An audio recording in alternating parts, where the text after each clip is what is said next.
Esta conferencia comenzará a grabarse. Piura, se les agradece su participación. A todos los asistentes al primer seminario de salud mental organizado por el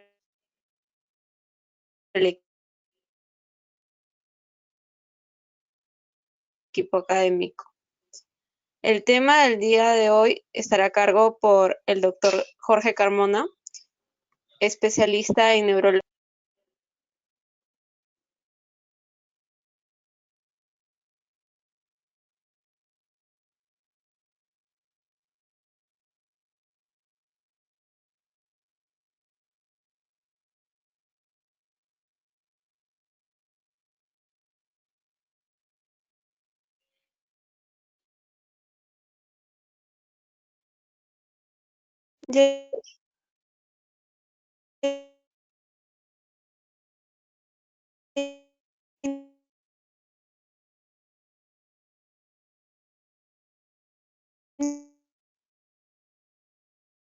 Bueno, chicos, esta ponencia va a estar a cargo del doctor Jorge Carmona.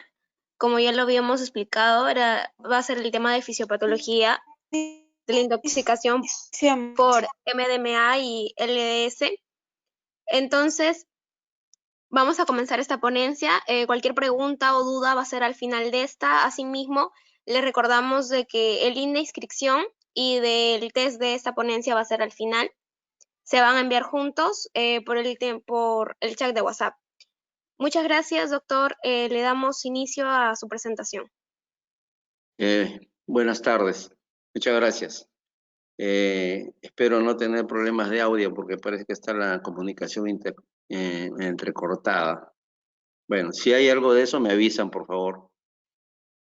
Se trata de presentar la fisiopatología de dos grandes grupos de medicamentos que son representados en este caso, de sustancias y medicamentos que son presentados, que van a ser presentados en dos etapas. La primera, la que se refiere a las anfetaminas, cuyo representante es la MDMA, y el otro grupo de los alucinógenos que son representados en este caso por el ácido lisérgico o LSD.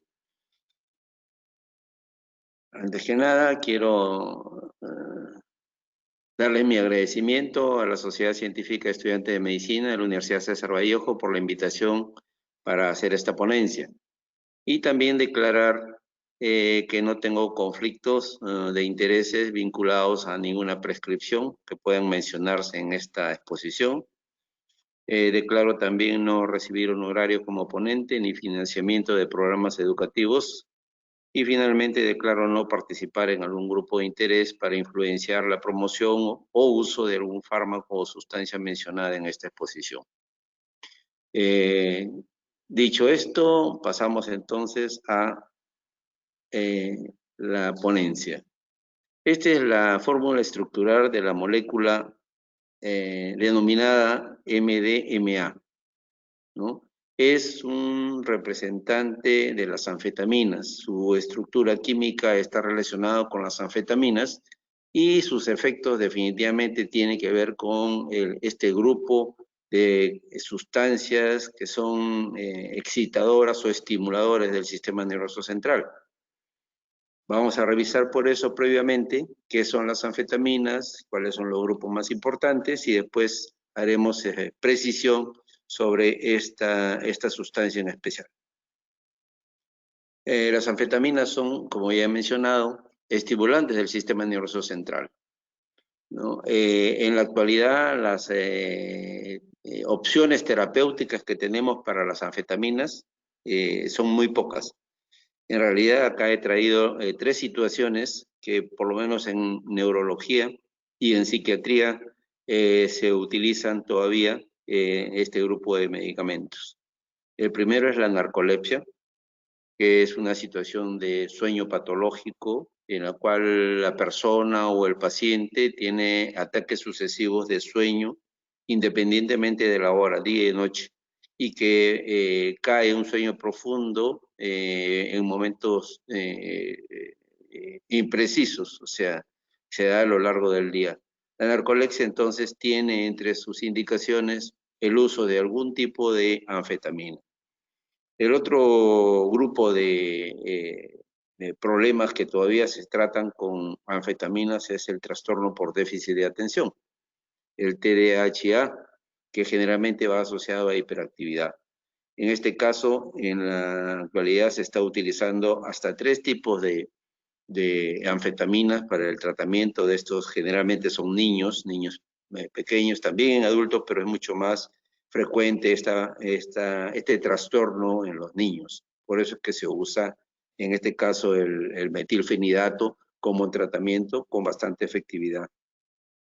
Finalmente, el tercer grupo es de uso psiquiátrico. Cuando algunos de los colegas psiquiatras están tratando una depresión con antidepresivos de tipo tricíclico, pueden utilizar como auxiliar algún tipo de anfetamina que le sea más adecuada en función de quién es el paciente, ¿no? De establecer las características del paciente para poder determinar cuál de estas sustancias, ¿no?, es la que puede ser aplicada en estos casos.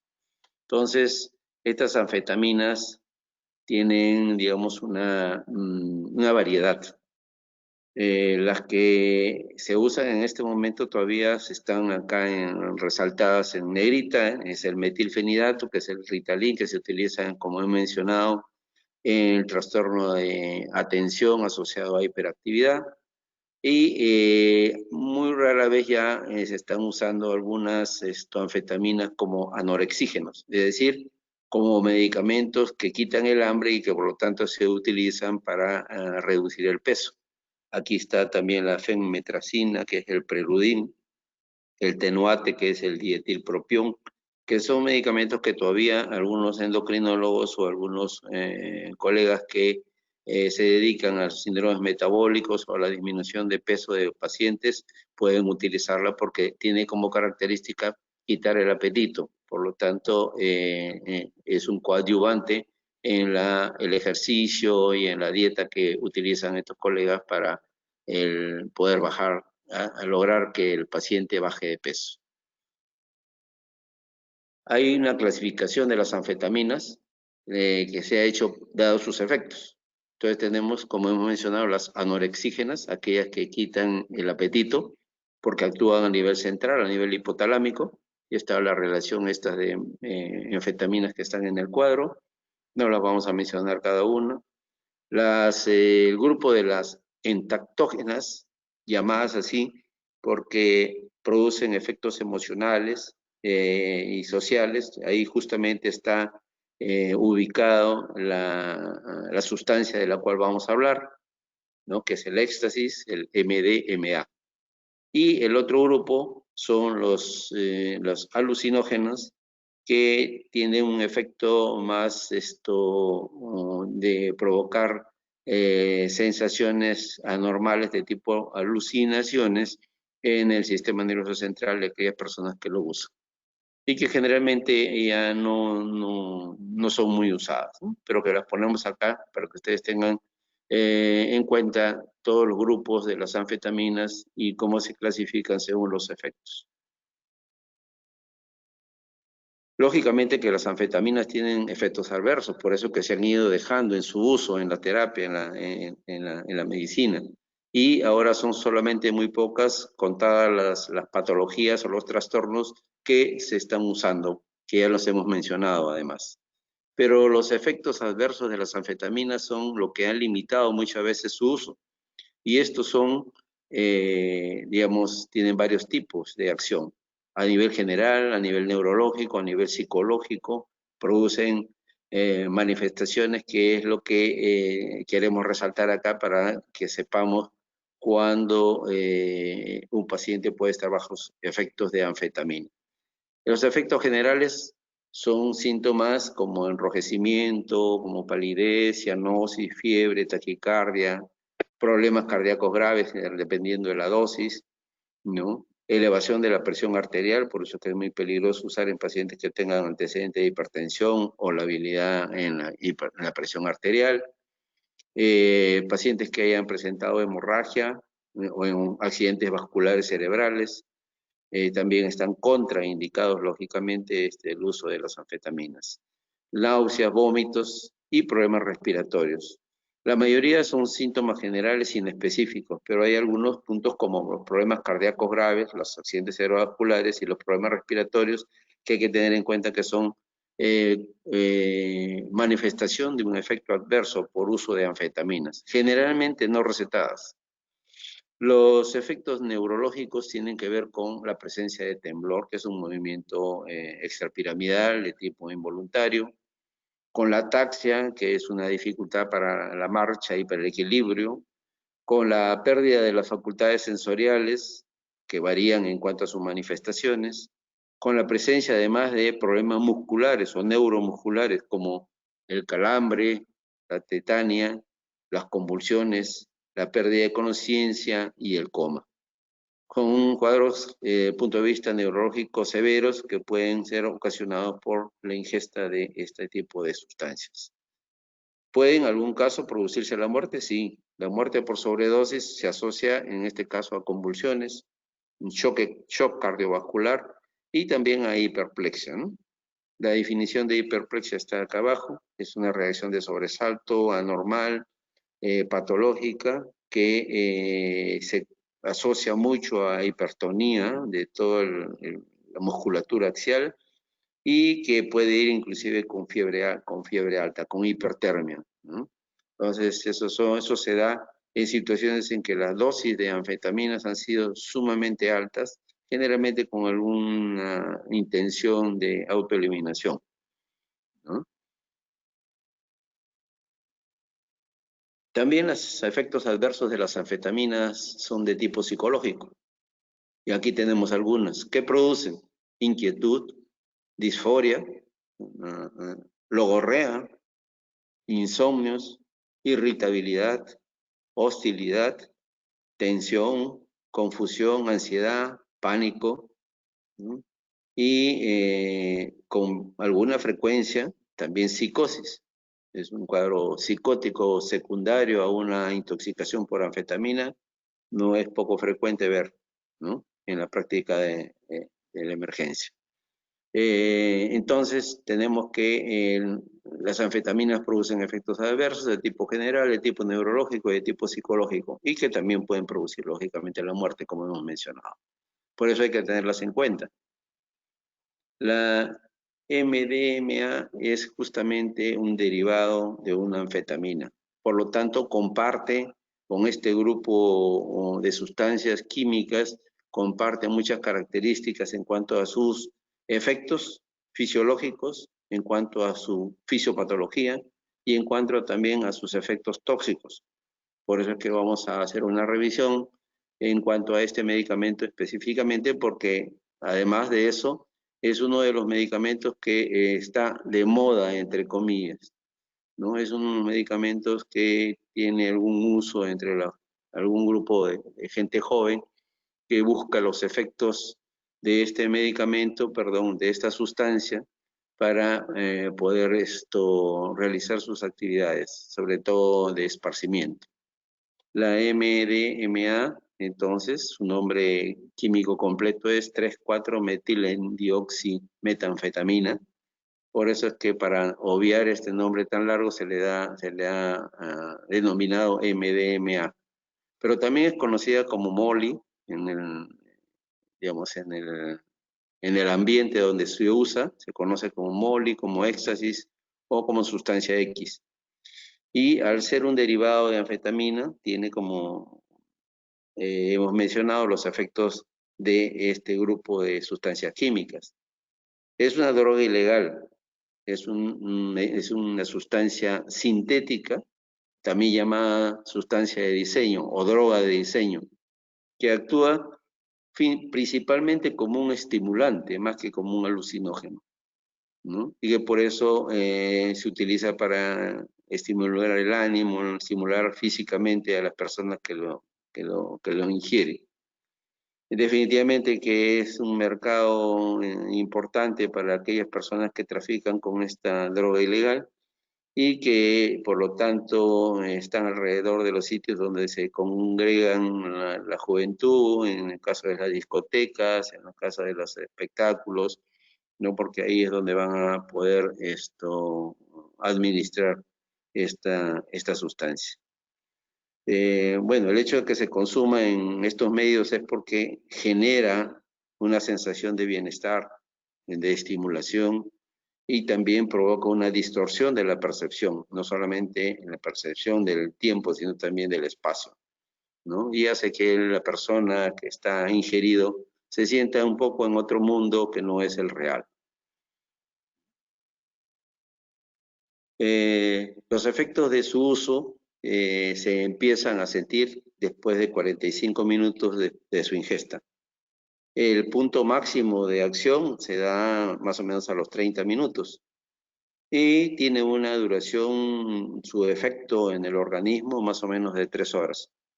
Estos efectos del uso de MDMA incluyen una intensa sensación de bienestar, una mayor extroversión de la persona,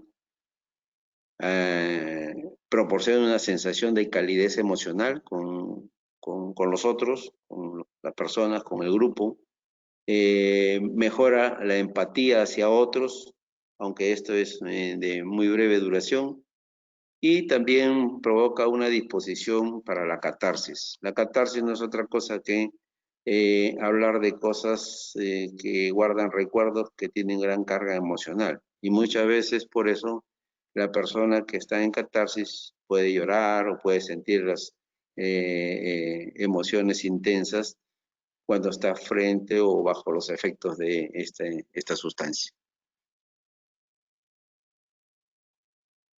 Efectos fisiológicos, ¿sí? Como todas las anfetaminas, tiene principalmente efectos sobre los neurotransmisores.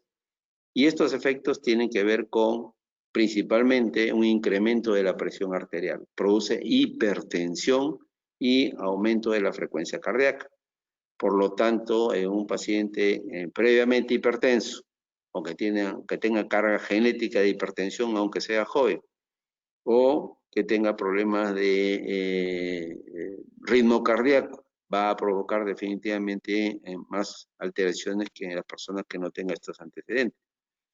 Las náuseas son bastante frecuentes, ¿no? También puede haber escalofrío, sudoración, sequedad de boca. La hipertermia es una situación que con bastante frecuencia acompaña a las personas que han tomado una dosis alta de esta sustancia. El trismus, que es un aumento de la tensión mandibular, muchas veces con dificultad para abrir la boca, ¿no? Que dura varias horas, es también una manifestación frecuente como efecto fisiológico. El bruxismo, que no es otra cosa que el rechinar los dientes, es bastante frecuente en los pacientes que usan habitualmente y con alguna frecuencia esta sustancia. La hiperreflexia es un aumento de los reflejos tendinosos. ¿Por qué? Porque en este caso se produce un fenómeno de liberación del reflejo, del arco reflejo, que va a provocar un cuadro de hiperreflexia, generalmente en las extremidades. También puede provocar aumento de micción, dolor muscular, nistagmo, que es un movimiento pendular que aparece en los ojos y que muchas veces nos ayuda a determinar cuando una persona que llega a la emergencia está intoxicada con una anfetamina. Insomnio, porque como hemos dicho al inicio, es un estimulante del sistema nervioso central, ¿no? Produce insomnio. En algunos casos, felizmente no muy frecuentes, hay personas que usan esto para no dormir, dado que tienen que hacer alguna tarea o tienen que hacer un trabajo, pero eso logra, lógicamente, no conciliar el sueño, pero esto tiene un efecto porque en las 24 horas siguientes el problema es de nerviosismo, inquietud, ansiedad, angustia y otras manifestaciones que asocian a este tipo de trastornos, ¿no? En pacientes que tienen concentraciones plasmáticas de prolactina, por ejemplo, no deberían nunca usar esta sustancia. El aumento de prolactina puede ser por un adenoma hipoficiario o por el uso de otros medicamentos como los antieméticos, medicamentos que se usan para evitar las náuseas o el vómito, ¿no? Pacientes finalmente que están tomando cortisol, o sea, es un esteroide, entonces no deben usar esta sustancia porque tiene un efecto de potenciación de una u otra de las drogas, ¿no? De una u otra de las sustancias, tanto del cortisol como de la sustancia que estamos hablando. He traído este cuadro porque es importante tener en cuenta que hay un rango entre la presión mínima, la diastólica, y la sistólica, ¿no? Y que hay una zona que es la zona, digamos, fisiológica que no debe excederse. Cuando los valores, según la edad del paciente, superan esta frecuencia cardíaca, entonces estamos frente a una situación de peligro. Acá lo hemos puesto como una zona de peligro por la sustancia, que es entre el máximo de la frecuencia cardíaca y la zona ya de peligro que existe en cuanto a que la frecuencia cardíaca vaya subiendo más de la cuenta. Y la zona por encima de la raya roja es una zona letal. Se han descrito varios casos de muerte súbita por el uso de esta sustancia en personas jóvenes, en las 24 horas después del consumo de la sustancia que estamos hablando, ¿no? Entonces es importante tener en cuenta de que uno de los efectos más peligrosos es un aumento exagerado de la frecuencia cardíaca que se correlaciona con aumento de la presión arterial, pero que básicamente entran en taquicardia estos pacientes.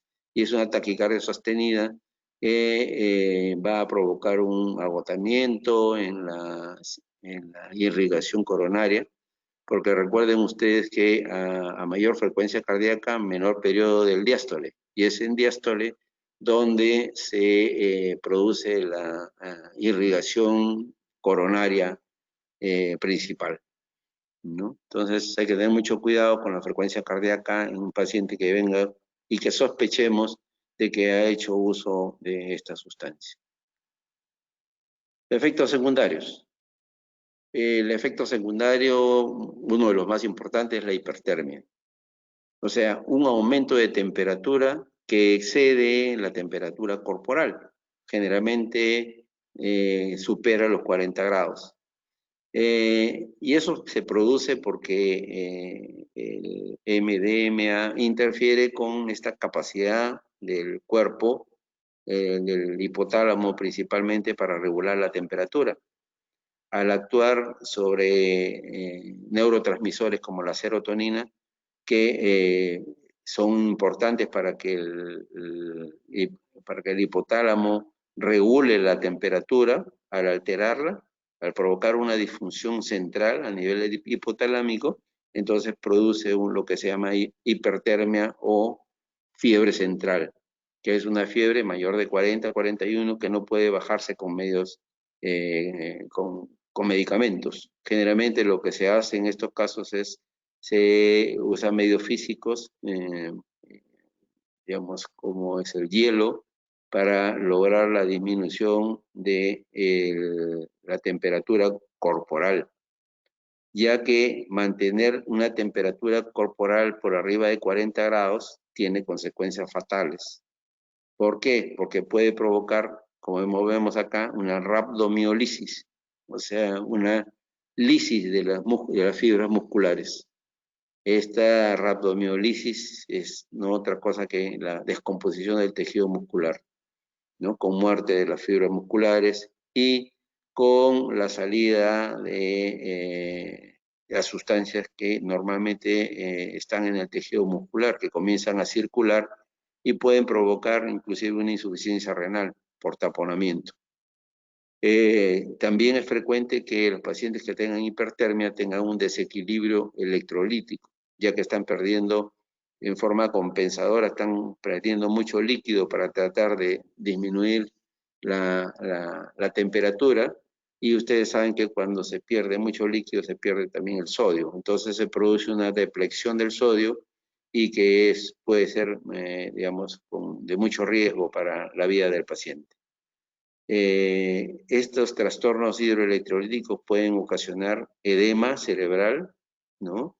Un edema citotóxico principalmente, que puede ocasionar una inflamación del cerebro digamos, con letalidad. ¿Mm? Entre los efectos secundarios, entonces, tenemos, como hemos mencionado anteriormente, la frecuencia cardíaca muy alta, taquicardia sostenida, a veces irreversible, hipertermia por encima de 40-41 grados de tipo central, ¿no? Presión arterial aumentada, secundaria a la frecuencia cardíaca aumentada, ¿no?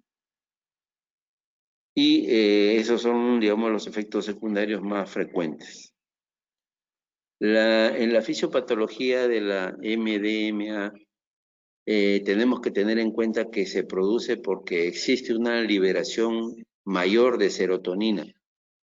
No solamente de serotonina, sino también de norepinefrina y dopamina, pero principalmente de serotonina. Y la serotonina, como ustedes recuerdan, es un neurotransmisor que tiene entre sus funciones, varias funciones, regular el estado de ánimo, regular el sueño, el ciclo sueño y vigilia. También tiene un papel importante en el control descendente del dolor a nivel de la médula espinal, ¿no? Haciendo que el umbral del dolor no sea tan alto para que podamos soportarlo. Tiene también un papel importante en la memoria explícita.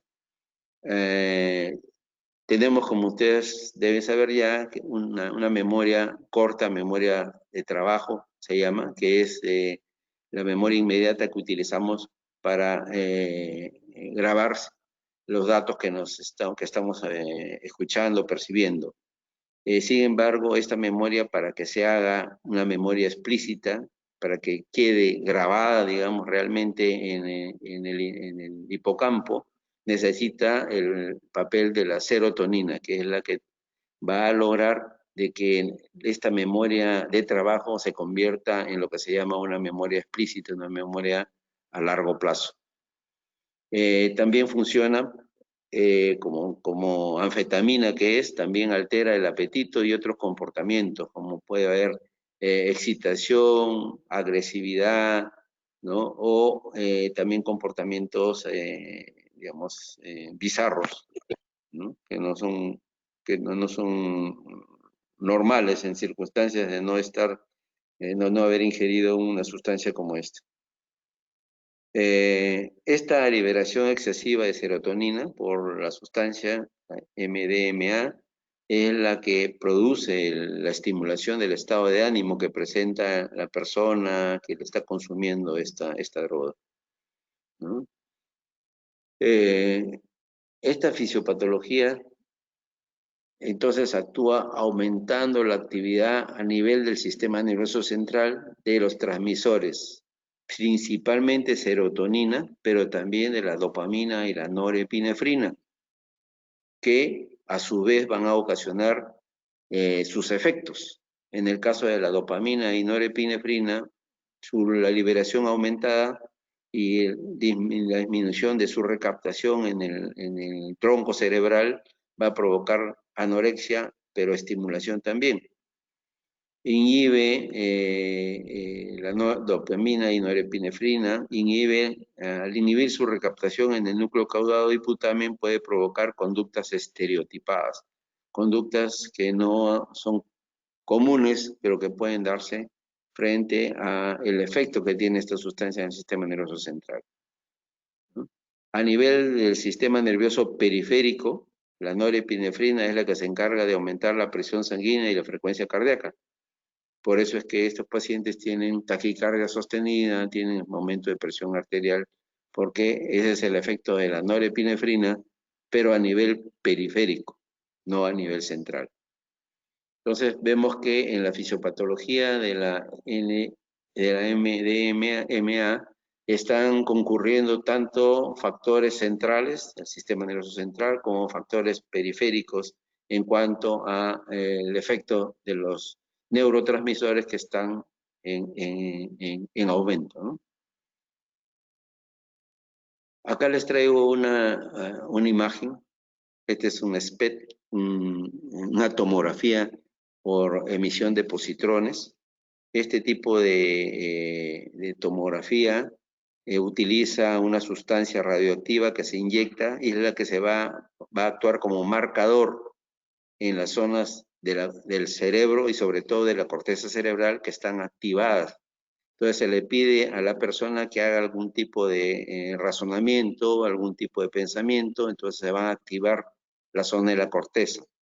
Ven ustedes que las flechas están señalando las áreas oscuras, que son las áreas que no se han activado, o sea, que no han recibido o en las cuales la circulación cerebral no ha llevado a la sustancia del indicador a esas zonas. Y eso está confirmando de que a pesar de que esta sustancia puede producir un cambio como lo que hemos mencionado en el sistema nervioso central, lo que produce metabólicamente es una disminución del metabolismo de esta zona, que es la zona frontal bilateral. Por eso vamos a ver más adelante el uso de esta sustancia tiene sus consecuencias, ¿no? Entonces el SPEP nos está indicando que hay una disminución de la actividad cerebral, ¿no? En las cortezas prefrontal, parietal y temporal media. Y esto es una reacción, digamos, un efecto secundario muy perjudicial en aquellas personas que han ingerido esta sustancia. La fisiopatología también del consumo de esta sustancia nos indica de que la norepinefrina va a provocar, por otro lado, deterioro cognitivo, ya que actúa sobre las áreas del cerebro que participan en las funciones ejecutivas del aprendizaje y la memoria. Las funciones ejecutivas es una función eminentemente frontal, bifrontal. Las zonas prefrontales son las que tienen las funciones, las que tienen a su cargo las funciones ejecutivas y el aprendizaje, y también intervienen en la fijación de la memoria que hemos mencionado anteriormente. También la norepinefrina actúa a nivel central como una excitación emocional y provocando euforia, ¿no? Ya que interviene a nivel sistema límbico, donde se procesan las emociones, principalmente en la amígdala, ¿no? Entonces tenemos que las diversas manifestaciones del uso de esta sustancia está en relación a el efecto central y periférico de la serotonina, al efecto central y periférico de la dopamina y la norepinefrina. Por lo tanto, tenemos que tener en cuenta que las manifestaciones que presenta el paciente van a ser ocasionadas por ambos sistemas nerviosos, tanto el sistema nervioso central y el sistema nervioso periférico. En un gráfico resumido sobre la fisiopatología de la intoxicación por MDMA. Es decir, la MDMA provoca un estado de euforia. Ese estado de euforia provoca un aumento de actividad muscular. La persona puede estar en movimiento o bailando varias horas durante el efecto de la sustancia. Eso puede provocar la rhabdomiolisis de la que hablábamos, la lisis de los músculos, de las fibras musculares, y eso puede llevar por taponamiento a la insuficiencia renal aguda. Por otro lado, la MDMA también produce un aumento de la serotonina, estimulando los receptores de las 5-TH3, que es la serotonina, pero también con concurso de la dopamina. Eso produce a nivel del hipotálamo hipertermia, y esa hipertermia, que por sí misma ya es un problema serio, ¿no? Porque es una fiebre central, fiebre de origen central, va a aumentar la ingesta hídrica. Esta ingesta hídrica va a contribuir, por otro lado, al edema cerebral, al disminuir la osmolaridad y la natremia, la pérdida del sodio. Entonces, también indirectamente la MDMA va a provocar un aumento de vasopresina. La vasopresina no es otra cosa que la hormona que tiene que ver con la diuresis, hormona antidiurética.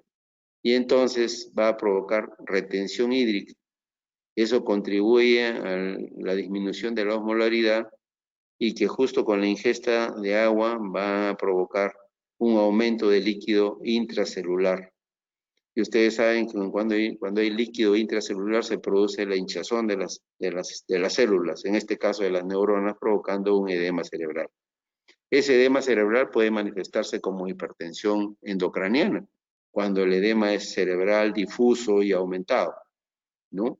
Además, hay un fenómeno por el cual cuando las neuronas están edematosas dejan de funcionar porque no pueden controlar las bombas de la membrana celular y van a generar también aumento de neurotransmisores excitatorios como el glutamato, que va a contribuir a provocar en la periferia de las neuronas un edema que ya no es citotóxico, sino es un edema vasogénico.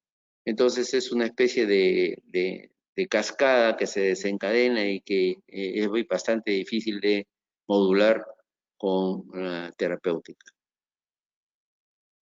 He traído un par de cuadros que tratan de explicarnos cómo es esto de los neurotransmisores, ¿no? Cómo funcionan, que esta sustancia, la MDMA, va a liberar dopamina por un lado y va a deplexionar la serotonina. Es decir, en el caso de la serotonina está aumentado en el espacio sináptico, pero en el interior de la neurona se depleta de este neurotransmisor y esto va a generar al interior del cuerpo neuronal una serie de efectos en los que van a terminar con una degeneración axonal. Presencia de radicales libres, ahí está representado por el hiperóxido de hidrógeno, entonces que van a lograr que la célula, la neurona, llegue a su fin. Y esto, lógicamente, con el uso continuo de la sustancia, ¿no? Este otro gráfico trata de representar el efecto de la MDMA sobre la sobrecarga dopaminérgica que hay a nivel de esta vía, que es la vía mesocórtico-límbica, en la cual está comprometida la corteza cerebral, el tronco cerebral y el sistema límbico. Y lo que vemos es que se produce pues una sobrecarga de dopamina que va a dañar y generar las concentraciones extracelulares de dopamina en algunos núcleos que tienen que ver principalmente con el comportamiento, ¿no? Como es el núcleo accumbens, como es la misma amígdala, y que tienen que ver, cuyo transmisor es principalmente la dopamina, pero que en este caso, al estar aumentada, digamos, la fracción de dopamina que le llega va a provocar algunos de los síntomas que ya hemos mencionado en cuanto al paciente que está bajo los efectos de esta sustancia. Pero también se produce, por efecto de esta sustancia, un cuadro psicopatológico, ya no fisiopatológico, sino psicopatológico. Es decir, algunas manifestaciones de la vía psíquica, ¿no? Las más frecuentes las hemos puesto acá, es de que aumenta la empatía, produce una apertura emocional, pero digamos exagerada, no la normal, reduce los pensamientos negativos, disminuye las inhibiciones, por eso que la persona que está bajo efecto de esta sustancia es una persona desinhibida, ¿no? Algunos le llaman a esta sustancia del amor, porque parece ser de que por esta situación de desinhibición hay, digamos, más relaciones y contactos amicales y sentimentales, por esa razón. Incrementa también la actividad psicomotora, por eso la persona que está consumiendo tiene necesidad de moverse, y lo hace lógicamente bailando durante horas sostenidas, ¿no? Lo que produce, ya hemos visto, los problemas musculares. Puede también producir logorrea, que es lo mismo que verborrea, ¿no? En el sentido de que se produce un discurso acelerado de la palabra, no paran de hablar, están muy comunicativos, pero ese es por el efecto, digamos, que me he mencionado que actúa sobre los neurotransmisores. Facilita la comunicación, bueno, eso será para las personas que son un poco comunicativas. Lógicamente que, como ya hemos dicho, esta sustancia da una sensación de bienestar que hace que la persona sea más comunicativa también. Pero también produce insomnio y aumenta el estado de alerta.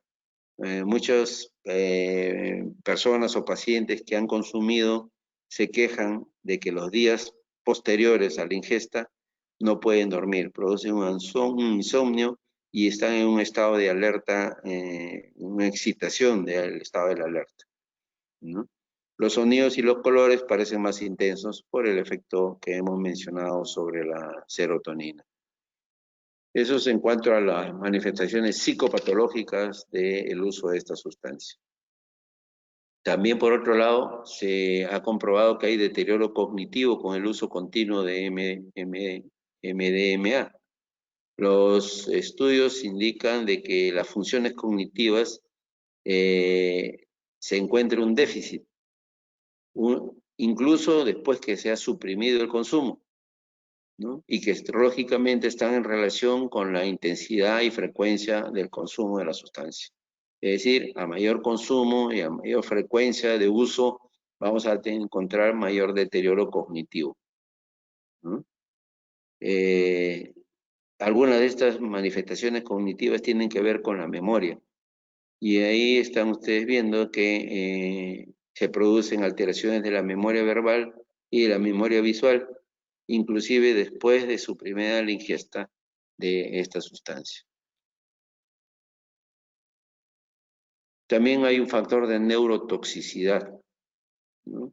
Algunos autores que hemos citado acá mencionan que el éxtasis se distingue de las otras sustancias pseudo o alucinógenas porque es muy neurotóxica, ya que la neurotoxicidad se va a expresar por medio de la destrucción de las células productoras de serotonina. Al final, el hecho de la hiperexcitabilidad de la serotonina, de las, digamos, sinapsis serotoninérgicas, va a causar una depresión de la serotonina. Y esa depresión ya hemos visto en un gráfico anterior que produce una toxicidad sobre las neuronas, ¿no? Algunos estudios que se han hecho de aprendizaje han confirmado de que hay un efecto negativo sobre el proceso de consolidación del aprendizaje, que tendría que ver directamente con el problema de la memoria que hemos mencionado, ¿no? Anteriormente. Lógicamente que estos efectos están relacionados con la disfunción serotoninérgica, ¿no? A nivel temporal en el caso de la memoria, pero también a nivel frontal en el caso de la disminución, o perdón, del deterioro cognitivo. Existe una sustancia que se asocia mucho con esta MDMA, que es el 2CB.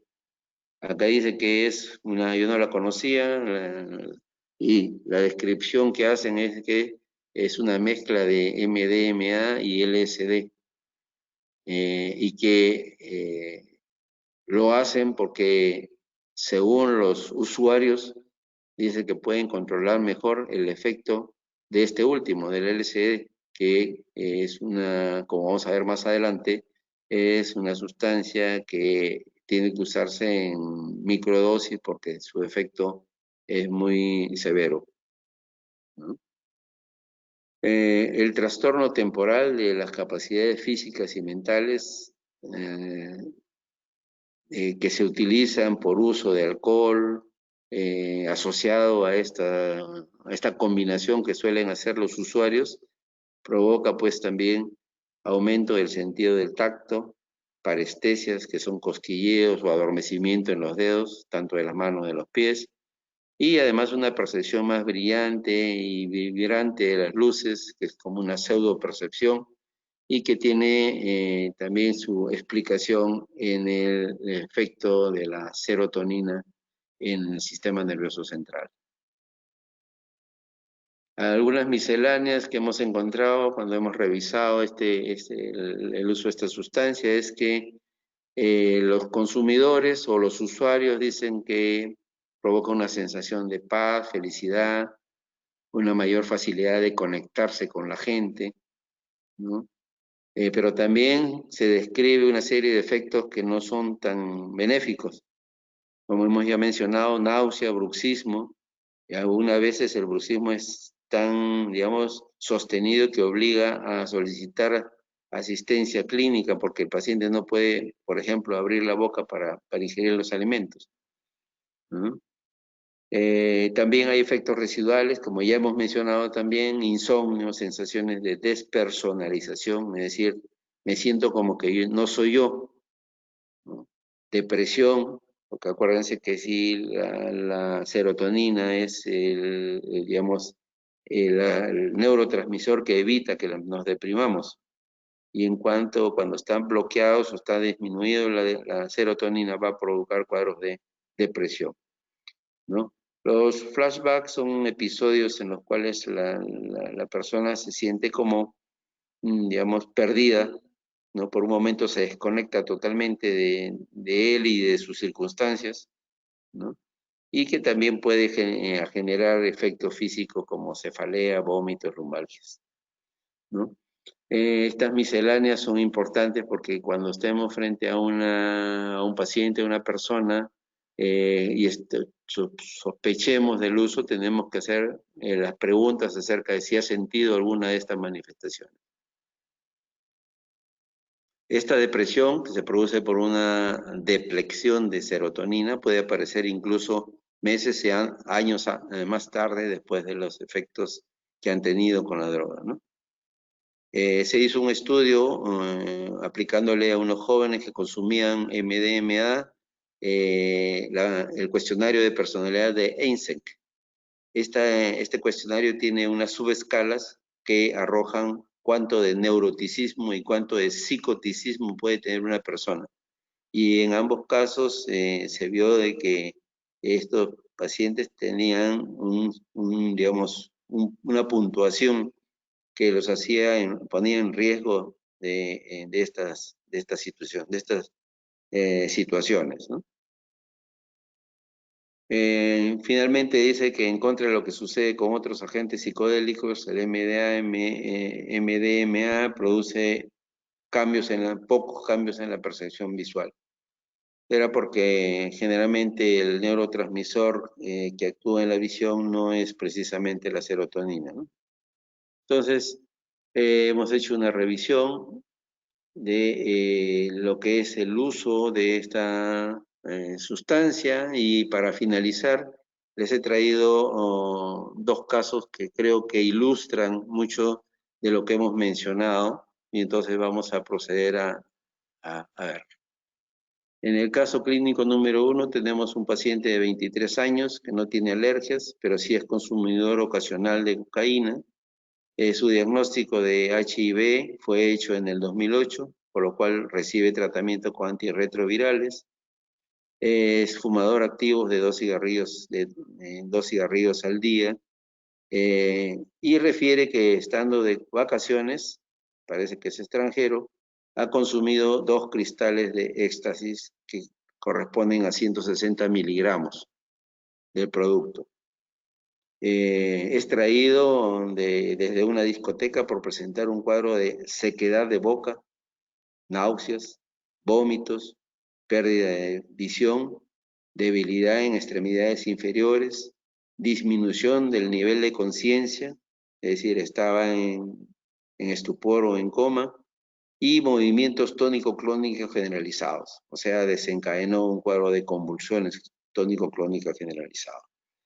En el examen le encuentran una presión normal, una frecuencia cardíaca de 225 latidos por minuto, cuando ustedes saben que lo normal es hasta de 80 a 100, ¿no? Y que por encima de 100 estamos ya en taquicardia. Entonces acá está por encima de 2 veces el valor de la taquicardia. Y además se le encontró una temperatura, una fiebre de 41.5 grados centígrados. Cuando se hizo la evaluación neurológica, el paciente estaba en coma. Tenía un Glasgow, una escala de coma de Glasgow de 3, que es el puntaje mínimo inferior que se correlaciona con el estado de coma. El estado de coma se define como la ausencia total de respuesta a estímulo, a cualquier estímulo, incluyendo los estímulos nociceptivos, incluyendo el dolor. Hemodinámicamente estaba inestable, lógicamente con esa frecuencia cardíaca, con esa gran taquicardia, presencia de hipertermia franca, sostenida, tenía una hipertonicidad generalizada, es decir, que el tono muscular de los músculos de su cuerpo, en todo el cuerpo, estaban aumentados. En general, este paciente estaba rígido, probablemente. Tenía trismus, tenía midriasis. La midriasis no es otra cosa que la dilatación de las pupilas, que puede ser unilateral o bilateral, en este caso era bilateral. Y examinando nuevamente presenta movimientos tónico-clónicos y entra en un estatus epiléptico. El estatus epiléptico, por definición, es aquellas convulsiones que no ceden después de 30 minutos de duración o aquellas convulsiones que se repiten sin que el paciente pueda recuperar la conciencia. Entonces, el estado de este paciente era sumamente delicado. Por eso es que lo pasan a UCI, a la unidad de cuidado intensivo, y en los análisis que le hacen en la UCI, encuentran que hay falla multiorgánica. Esa falla multiorgánica tiene una mortalidad estimada de entre el 40 y 50%, o sea, era un paciente de altísimo riesgo, ¿no? No solamente desde el punto de vista neurológico, sino desde el punto de vista general. Hace lo que se llama una insuficiencia renal aguda, secundaria probablemente a una rabdomiolisis, porque mire cómo estaban las funciones del riñón. Creatinina de 1, que es lo normal, estaba en 3.86. La urea, que es desde 45, estaba en 111. Y la filtración glomerular estaba bastante disminuida. La oliguria de 12 horas era de 40 centímetros por hora, ¿no? Casi está en anuria. Entonces no funciona el riñón por la insuficiencia renal aguda. También se le encontró insuficiencia hepática con una bilirrubina total de 2.94, acuérdense que es 1 lo normal, o cerca de 1, y la transaminasa glutámico oxalacético estaba en 2820, cuando lo normal es que esté en 145, 150. La transaminasa glutámico oxalacética es la enzima por excelencia que nos representa el funcionamiento hepático. Cuando hay, digamos, alteración del hepatocito, inmediatamente aumenta esta enzima. Hubo también presencia de rabdomiolisis, había lisis del músculo y tenía una creatinquinasa de 18.286. Sumamente elevada, que nos indica que la creatinquinasa es la enzima que se libera cuando hay una rabdomiolisis, una lisis muscular. Hizo un cuadro de coagulación intravascular diseminada, que se caracteriza por tener plaquetas bajas, en este caso 42.000, un tiempo de protrombina de 14. Esta alteración de la coagulación mejoró cuando le hicieron una transfusión, pero no lograron llevarlo a los valores normales, ¿no? Y al final, mejoró algo, pero no salió del cuadro. La proteína C reactiva de 0.3, la procalcitonina de 4.6 y los leucocitos de 11.200 nos indicaban de que había parámetros de infección que iban en ascenso, la complicación por algún foco infeccioso. Finalmente se extrajeron niveles sanguíneos de MDMA. Entonces estamos frente a una intoxicación severa por uso de les recuerdo, 160 miligramos de esta sustancia o éxtasis. Y esto es lo que genera, en muchos casos, en pacientes jóvenes, muerte rápida, a veces súbita, porque han entrado en lo que se llama una intoxicación severa por esta sustancia. En el segundo caso, tenemos también a una mujer joven, 17 años, sin antecedentes, que estando en una fiesta consume un comprimido y medio de éxtasis e importantes cantidades de agua. Pocas horas después es llevada a la emergencia por presentar de manera brusca deterioro del nivel de conciencia, igual que el paciente anterior. Agitación psicomotriz, desconexión con el medio y ninguna respuesta a órdenes verbales. Es decir, su escala de Glasgow ya empezaba a disminuir. Se le evalúa en urgencias, donde llega con una puntuación de Glasgow de 6. La puntuación de escala de Glasgow, la máxima es de 15 y la mínima es de 3. Y se considera que hay un punto de corto de 8 para abajo. Es zona de peligro. Entonces, en este caso, esta paciente era de mal pronóstico ya porque presentaba un puntaje de Glasgow de 6. ¿No? Estaba agitada y no respondía a las órdenes. Sus pupilas eran isocóricas, no tenía midriasis como el caso anterior, pero eran débilmente reactivas. Presentaba movimientos de retirada en extremidades superiores. Eso puede considerarse un reflejo, una postura de decorticación. Y durante su tiempo que estuvo en urgencias se deterioró el nivel de conciencia, es decir, que cayó todavía más el Glasgow. Por esa razón se le procede a intubar un tubo orotraqueal y se le conecta a un ventilador mecánico. Hizo, lógicamente, también un cuadro de déficit de sodio con restricción de líquidos. Entonces, por ese motivo se hizo la corrección, pero aquí hay una duda si la corrección fue realmente lenta o fue un poco rápida, porque ¿qué es lo que pasa? 30 minutos después, la paciente presenta un deterioro más agudo, midriasis bilateral, con no respuesta a la luz y movimientos de descerebración espontánea, lo que es compatible con un cuadro de mielinolisis póntica, que no sabemos si es en este caso, por la sustancia que había consumido, por el trastorno del sodio y líquido que ya traía, o por la reposición. Por eso es que como recomendación, siempre que estemos frente a un paciente con hiponatremia, debemos reponer el sodio muy lentamente, para evitar la posibilidad de que podamos desencadenar iatrogénicamente un cuadro de mielinolisis póntica. En esta paciente además se realizó una tomografía craneal, la que demostró edema cerebral difuso, ¿no? Lógicamente el cerebro estaba edematoso y por lo tanto representaba la causa del estado de coma que ya tenía la paciente. Eso originó, este edema cerebral origina el aumento de presión intracraneal.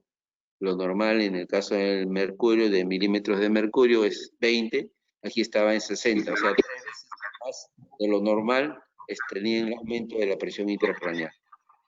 Por esa razón se utilizó manitol, pero no se logró detener la presión intracraneal y no hubo tampoco respuesta clínica. 2 horas más tarde la paciente entra en lo que se llama ya muerte cerebral, ¿no? Por ese exceso de presión intracraneal aumentada que provocaba ya daño difuso de todos los hemisferios cerebrales. Tras el fallecimiento, la paciente le hacen una autopsia y le confirman la presencia de MDMA como la causa de esta intoxicación, que la llevó definitivamente al éxito letalis, ¿no? Bien, con este segundo caso hemos tratado de, digamos, concluir lo que hemos venido mencionando en cuanto a la fisiopatología de esta sustancia MDMA. Y esta sería su tomografía de la paciente. Miren, acá he puesto una tomografía normal para que vean ustedes cómo los valles del Valle de Silvio, las circunvoluciones, los ventrículos están presentes, el tercer ventrículo también, las cisternas, y sin embargo en la tomografía del paciente no se ve ninguna de esas estructuras, secundarios lógicamente al edema, ¿no? El edema que la llevó probablemente a la muerte de la paciente. Una imagen de una persona bajo los efectos de esta sustancia, ¿no? Con los ojos desorbitados. Miren, la mandíbula está apretada y desviada hacia un lado, ¿no? El trismus, ¿no?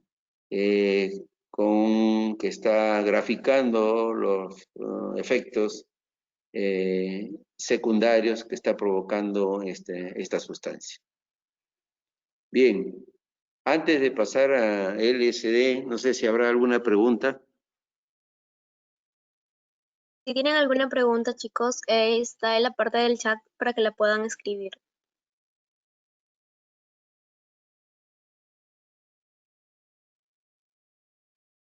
Si gustan, pueden hacerlo también con su micro, ¿no? Claro, sí, ya depende de ustedes.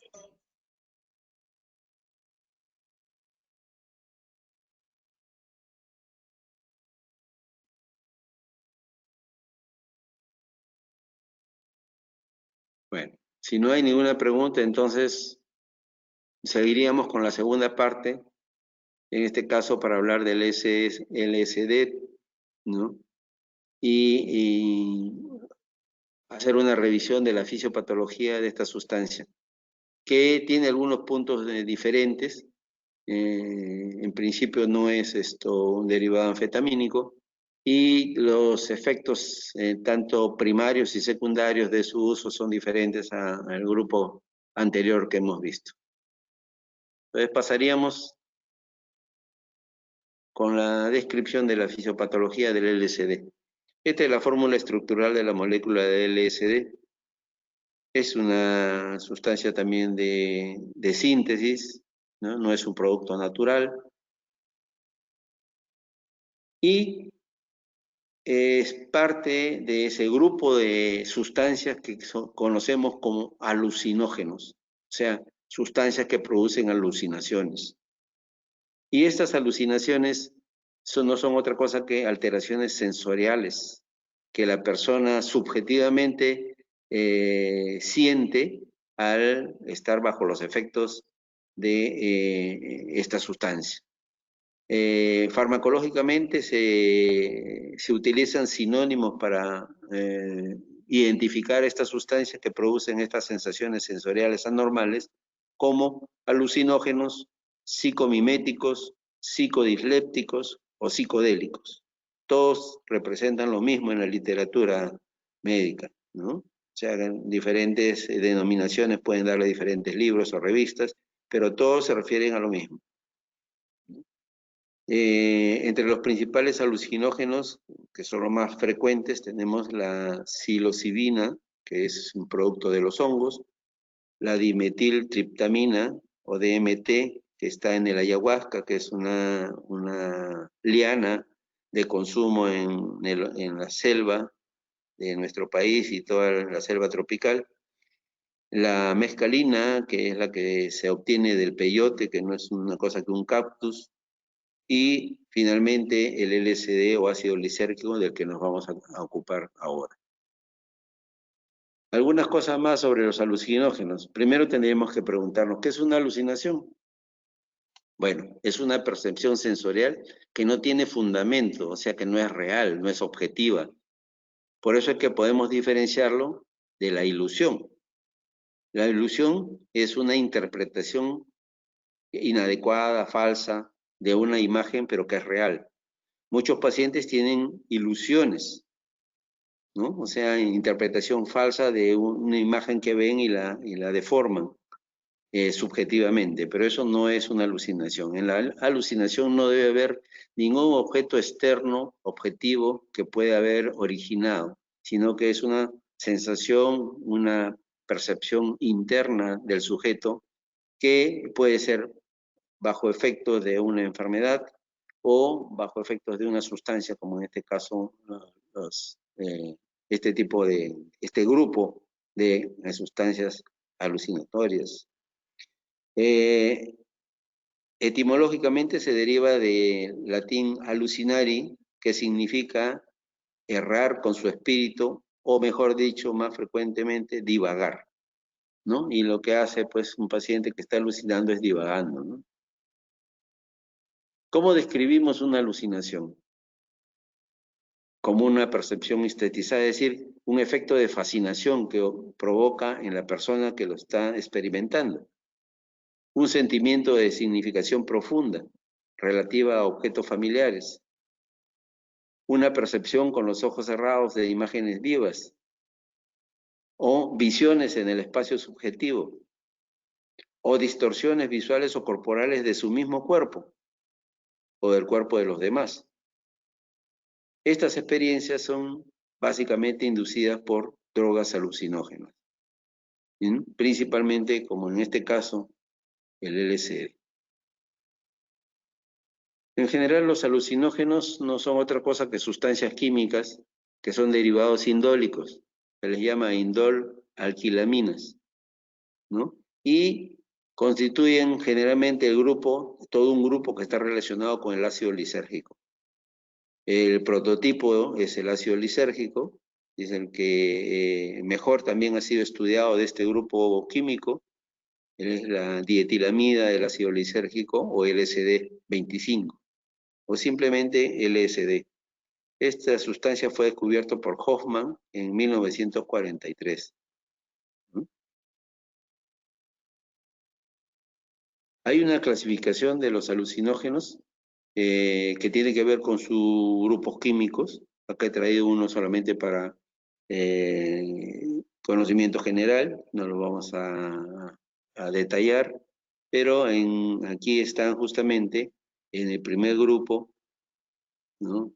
El ácido lisérgico, ¿no? En el tercer grupo está la mescalina, en el cuarto grupo está la atropina, los derivados de la atropina como la escopolamina, ¿no? Y otros que no tienen tanto efecto de tipo alucinógeno, sino que tienen otros efectos, por eso es que inclusive se utilizan en algún momento como medicamentos. Esta lámina es para ver la similitud que hay entre la estructura química de la molécula de serotonina con la de psilocibina, con la de dimetiltriptamina y con el LSD, ¿no? Esos anillos que son constantes son los que le dan la característica a este grupo químico de sus efectos farmacológicos, neurológicos y psicológicos.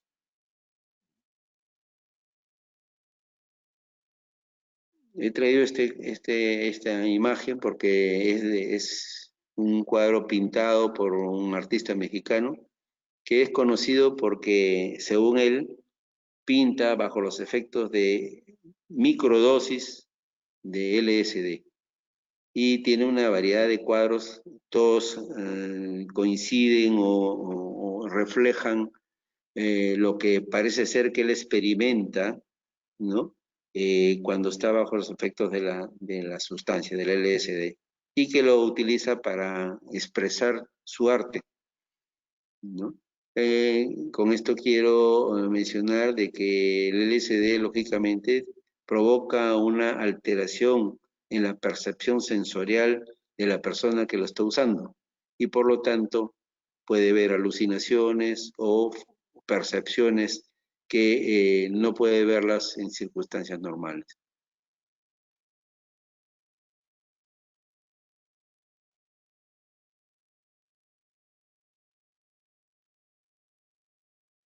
Acá su fórmula química, el hecho de que tenga una vida media de 3 horas en cuanto a la después de su ingesta y que tiene un metabolismo hepático, ¿no? La farmacocinética de esta sustancia, que es importante conocerla, sobre todo cuando estamos frente a una persona que ha tenido alguna manifestación secundaria al uso y tenemos que saber más o menos cuánto es su vida media y cómo se está metabolizando.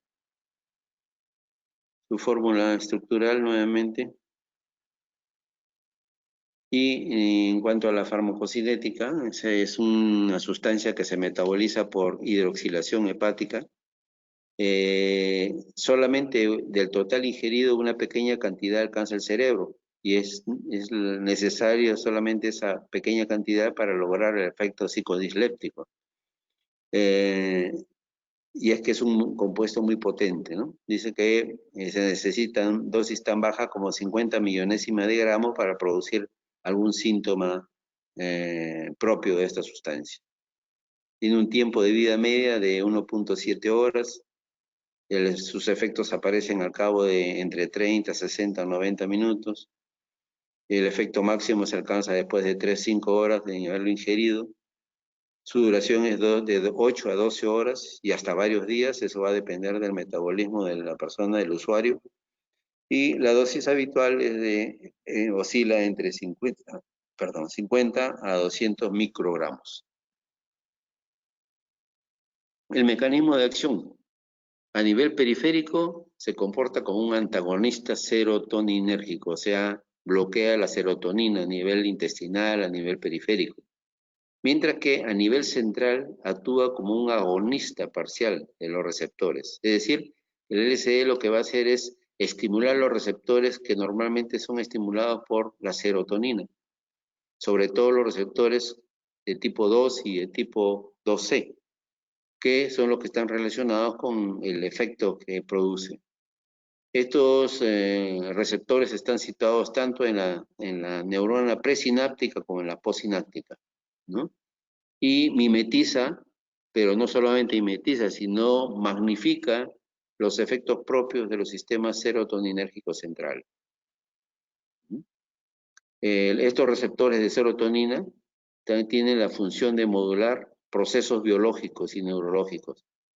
La agresión, la ansiedad, el apetito, la cognición, el aprendizaje, la memoria, el estado de ánimo, las náuseas, el sueño y la termorregulación son algunos de ellos, que como veíamos en la sustancia anterior que habíamos analizado, son también los aspectos que se alteran cuando se está ingiriendo alguna de estas sustancias. O sea, anfetaminas y los derivados del ácido lisérgico tienen en común estimular los receptores de serotonina.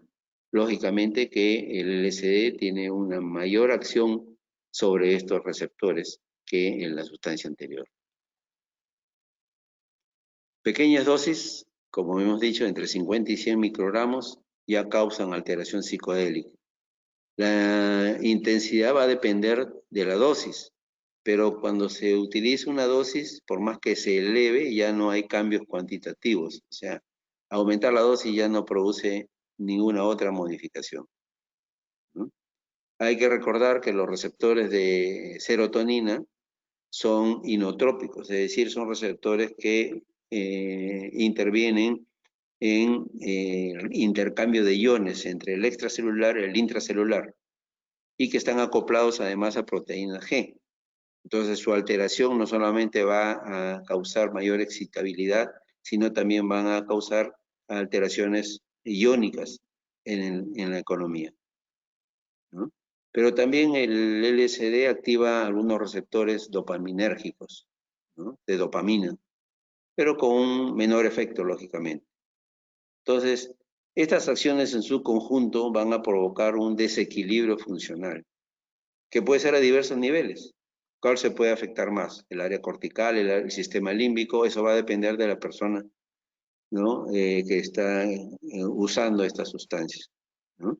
Y que lógicamente sí contribuyen a distorsionar todas estas funciones que son integradoras, porque normalmente los neurotransmisores tienen esa función, integrar funciones a nivel del sistema nervioso central para que nuestra economía funcione adecuadamente, ¿no? Pero que se ve alterado por el uso de estas sustancias. Hay una teoría que me pareció importante ver de unos autores que miren que no son recientes, sino desde el año 94 ya lo vienen planteando. Ellos dicen, es una teoría, todavía no ha sido confirmada, pero ellos dicen que las moléculas del LSD van a activar a los receptores de serotonina, que estos receptores de serotonina desencadenan una cascada de reacciones electroquímicas al interior, no de la neurona propiamente, no del citoplasma de la neurona, sino en el núcleo de la neurona, donde está el ADN, y que esta excitación electroquímica llevaría a que el ADN excitado provoque o estimule la emisión de ondas visibles, llamadas biofotones, que tienen alta coherencia, es decir, la luz coherente es el láser, o sea, serían comparables a una luz láser, ¿no? Y que este sería el lenguaje celular con el que se comunican las neuronas y que explicarían además el efecto luminiscente de las imágenes, porque la persona que está bajo el efecto del LSD tiene imágenes alucinatorias de colores brillantes, colores que no ha percibido anteriormente, y también las deformaciones y efectos tridimensionales u holográficos que representan las alucinaciones. Es una teoría que, de ser confirmada, entonces esto abriría también una frontera en cuanto a lo que está pasando en el núcleo de las neuronas y nos permitiría también conocer cuál es el lenguaje de las células, ¿no? A nivel de nuestro organismo. Bien, sigamos entonces. Aquí les he traído esta es una resonancia magnética funcional. La resonancia magnética funcional es un procedimiento que utiliza los campos magnéticos y que hay una técnica, que es la técnica funcional, que nos permite ver cómo está funcionando ciertas partes de nuestro encéfalo, porque se agrupa en esas zonas mayor cantidad de iones hidroxilo, o sea, que es lo que permite dar la imagen.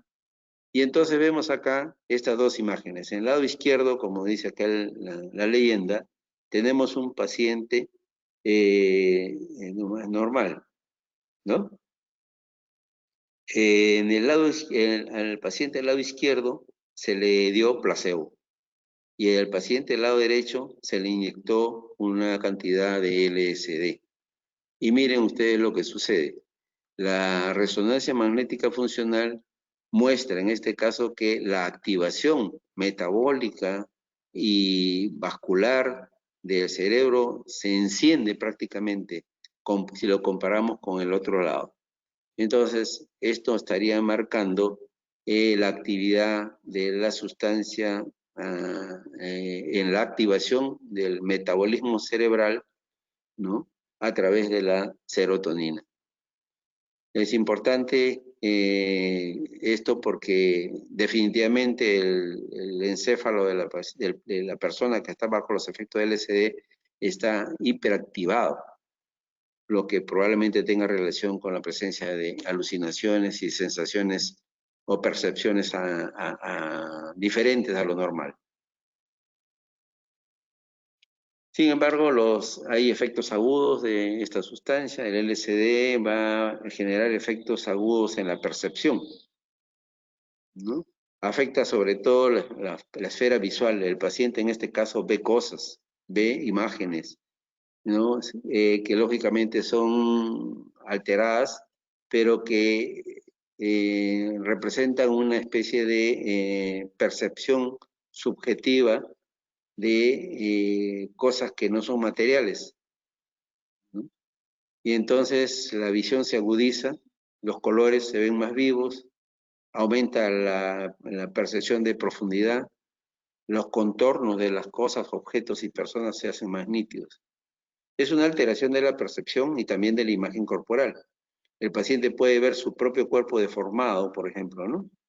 Ver que la distancia entre su cara es mucho mayor que la que existe de sus extremidades inferiores, ¿no? También pueden difuminarse las relaciones entre la persona y su entorno, ¿no?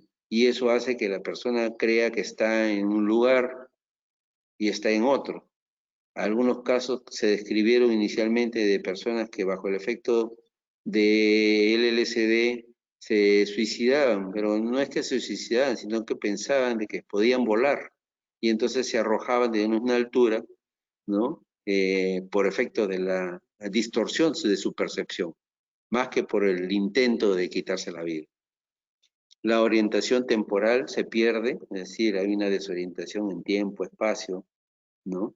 Y que contribuye, pues, lógicamente, a que el paciente viva en una irrealidad, ¿no?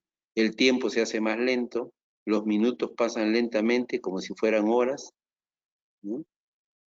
Pero también a veces se traspasan los límites del tiempo y hay una mezcla en la mente del paciente de lo que ha sido el pasado, lo que es el presente y lo que es el futuro, confundiendo muchos de sus actos o acciones si corresponden a cada una de estas etapas de su vida. Los efectos agudos sobre la parte emocional también son descritos. Frente a estímulos externos, el paciente o la persona puede aumentar su capacidad de sugestión, ¿no? Esto le puede hacer simbolizar algunas situaciones de un modo alterado, ¿no? También se produce una labilidad emocional, ¿no? Estas personas pueden pasar fácilmente de un estado depresivo a un estado hipomaníaco, como si fuera una enfermedad bipolar. Y desde la alegría, la ansiedad y el miedo. Es decir, los estados emocionales se ponen lábiles y se difuminan las fronteras entre lo que es un estado anímico por efecto de la sustancia. En la organización del pensamiento es característica la profusión de ideas, se atropellan las ideas en la mente del individuo.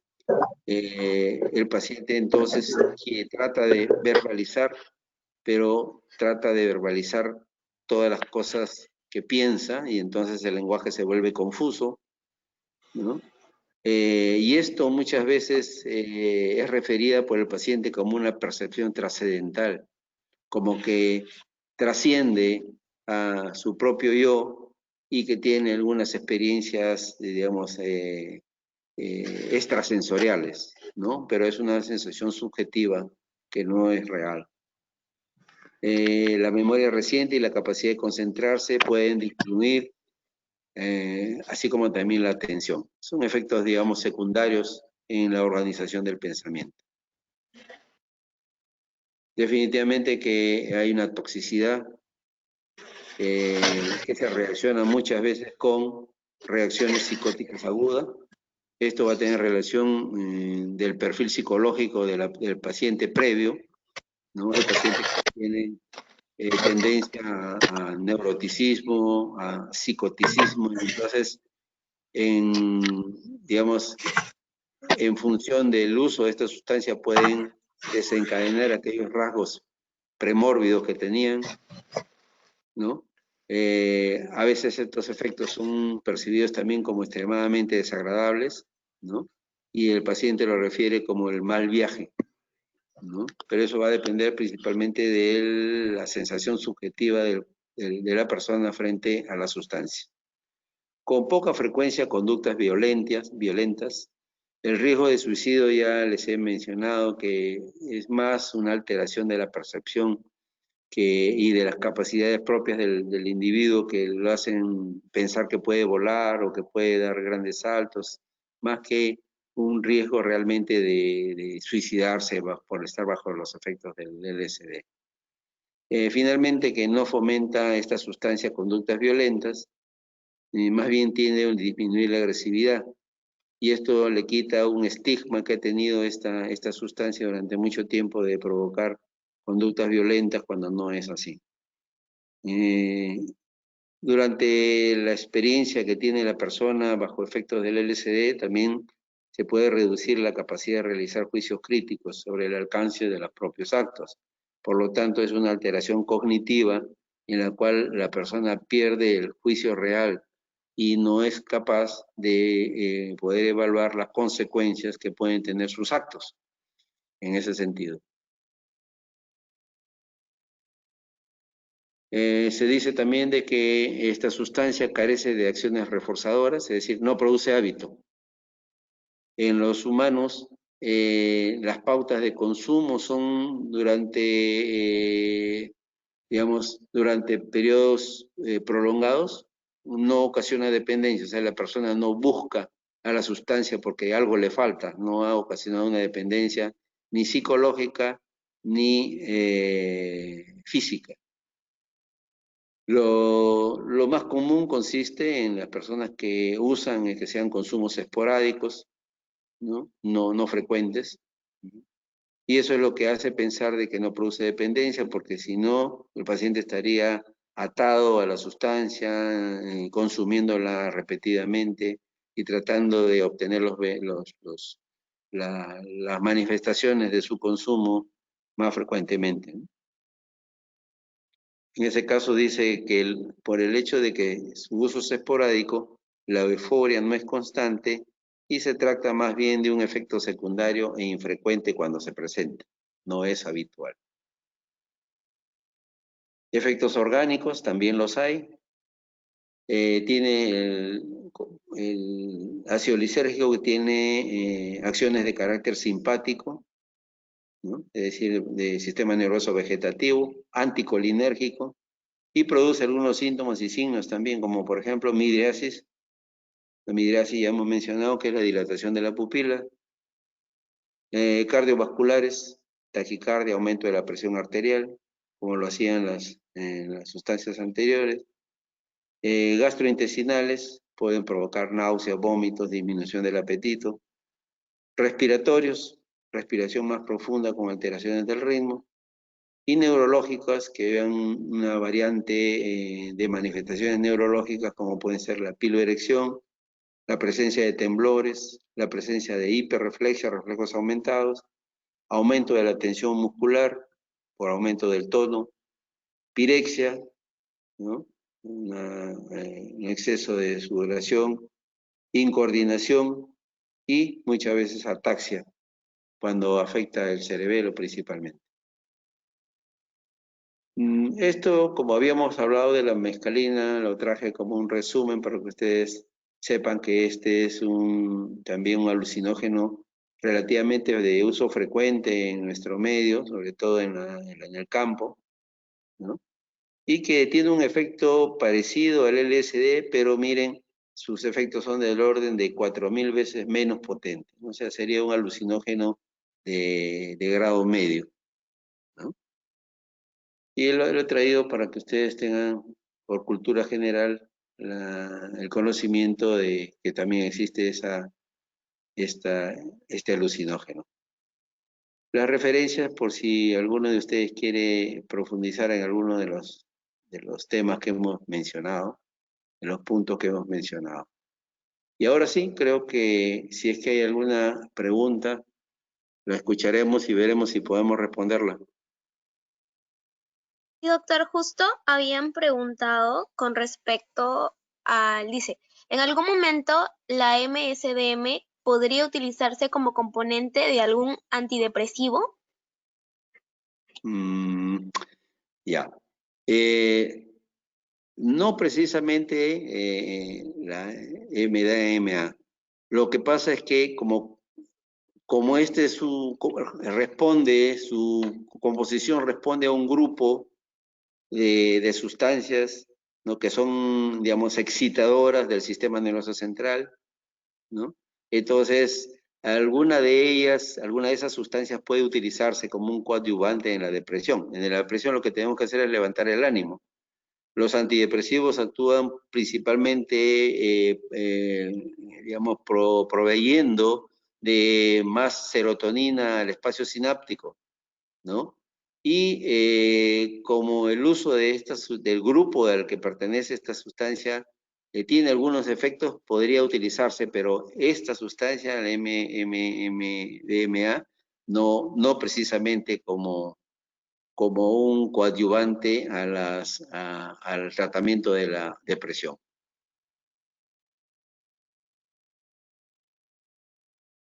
Nos ha escrito también, doctor, con respecto, dice, cuando hay otro trastorno mental, o concurrentes a la drogadicción, ¿cómo afectan el tratamiento para la adicción? Nos escribió Reina Márquez. Esa es una pregunta bastante difícil de contestar. Creo que ni siquiera mis colegas psiquiatras van a poder hacerlo bien. ¿Por qué? Porque cuando hay dependencia a multidrogas, entonces el problema no son específicamente las drogas, no es que use cocaína, use LSD, use marihuana, use MDMA. El problema de la adicción ahí es un problema de la persona que ha provocado con el uso de estas sustancias un mecanismo que producen estas sustancias a través de la dopamina, que es un mecanismo de refuerzo, ¿no? Un mecanismo de reforzamiento de las sensaciones que tiene la persona. Y acuérdense principalmente que generalmente el fármaco dependiente, el adicto, tiene una motivación para eso. Y entonces, más que enfocarnos a que tal droga sea la que está ocasionando eso, lo que tenemos que ver en el caso de consumo de drogas es cuáles son las motivaciones del paciente, en este caso, del paciente fármaco dependiente o drogodependiente, para haber llegado al consumo de estas sustancias, ¿no? Generalmente, y lo conocemos todos, de que generalmente el paciente fármaco dependiente o con consumo de drogas empieza por las drogas más leves. En este caso empezará con marihuana, seguirá acá en nuestro medio con pasta básica de cocaína, después entrará a crack si es que lo tiene a su alcance, o terminará con cocaína, aunque esta por su precio no es muy asequible. Y entonces, lo que hace el paciente con dependencia es trata de encontrar alguna situación que reemplace las carencias psicológicas que tiene. Y por eso no es tanto la sustancia, sino es tanto la motivación de drogarse para tratar de satisfacer alguna carencia que tenga en su psiquis el paciente. Claro, doctor, nos han escrito otra pregunta. Dice, ¿la intoxicación por LSD produce muerte súbita? No, no es frecuente. Lo que pasaría es con una sobredosis, lógicamente. Acuérdense que hemos dicho de que muchas veces el efecto alucinógeno se obtiene con microdosis. Por lo tanto, si el que está haciendo el consumo hace involuntariamente un consumo con una sobredosis, sí, por supuesto, puede llegar a la muerte.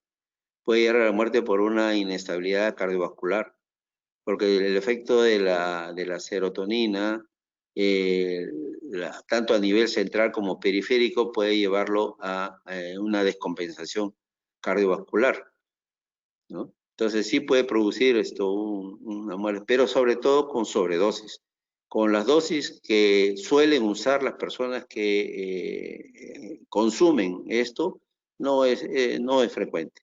Es más, habíamos puesto el ejemplo de un artista que consume microdosis, las que él llama microdosis, y que, digamos, según él le ayuda a su creatividad artística, ¿no? Pero no se describe la muerte súbita como con uso de LSD en las dosis que hemos mencionado. Por sobredosis, con cualquier otra sustancia puede provocar eso. Entiendo, doctor.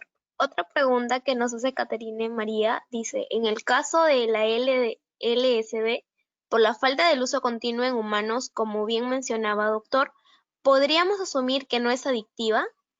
No, no es adictiva. Según dice la literatura, de que no produce adicción, ¿no? Por eso es que pues, su uso no es tan continuo. El uso de las personas que digamos que han hecho uso de esta sustancia no es una situación, no es un consumo adictivo, no produce adicción. Eso dice la teoría. No podría contestar de forma práctica esa pregunta. Creo que ya no hay más preguntas, chicos. Entonces, en el caso ya estaríamos finalizando la ponencia. Muy bien. Quería agradecerle, doctor Jorge Carmona, por darse un tiempo para poder realizar esta ponencia que ha sido referida porque hoy es el Día Internacional de la Lucha contra el Uso Indebido y el Tráfico Ilícito de las Drogas. Muy bien. Entonces, ajá, claro, y además estas drogas que usted ha estado mencionando en su ponencia son las que están a nuestro alrededor como universitarios y están rodeados, como ya lo mencionó en un inicio, a esta edad. Bueno, Creo yo que le agradezco la atención que ha tenido usted y todos sus compañeros y espero que haber contribuido en algo con el conocimiento, porque debemos tener, digamos, este conocimiento presente, ya que podemos estar frente a una situación de esas, frente a una persona que venga con alguno de los síntomas que hemos mencionado, ¿no? Muchas gracias Claro, por su atención. muchas gracias de parte de Sesión Web Piura. Muchas gracias a ustedes por asistir a esta ponencia. Como ya lo dijo mi compañero en un inicio, este es el inicio o el primer seminario de salud mental. Muchas gracias, doctor. Espero contar con una próxima participación con nuestra sociedad. Nos ha gustado mucho y creo que todos hemos sentido una satisfacción al tener esta ponencia. Muchas gracias. Claro, Buenas esta noches. grabación de esta ponencia, chicos, va a estar subida en nuestro canal de YouTube. Ya les envié el link del test a los grupos de WhatsApp. Muchas gracias y buena tarde. Buenas.